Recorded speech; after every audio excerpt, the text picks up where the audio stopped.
Kaganapan sa pagpunta ni na Kyle Echari, Andrea Brillantes at iba pang kapamilya stars na nakisaya sa Sinulog Festival 2024 Kapamilya Caravan. Inaabangan ng mga Cebuanos ang pagdating ng mga kapamilya celebrities na sina Andrea Brillantes, Kyle Echari at ang mag-real sweetheart na sina Loisa Andalio at Ronnie Alonte at iba pang kasama nilang kapamilya stars.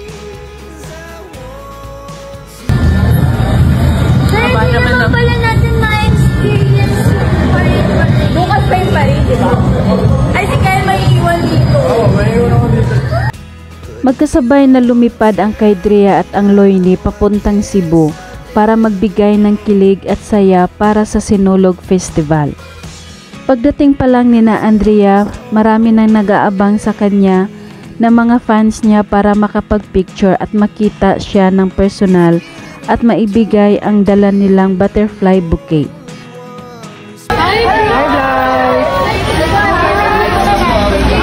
Hi vlog! Okay.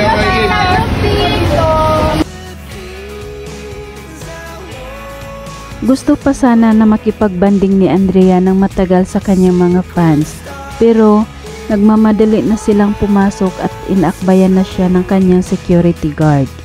At sa pag-akyat nila sa entablado, nagbigay naman ng kilig ang kay Drea.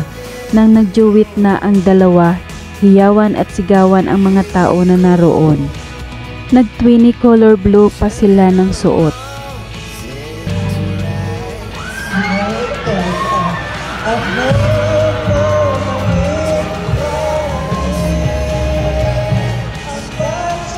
At nagbigay din sila ng kanilang mga solo performance. Naunang mag-perform si Kyle at sumunod naman si Andrea Brillantes na napakaganda sa kanyang mahabang buhok at sa kanyang blue dress.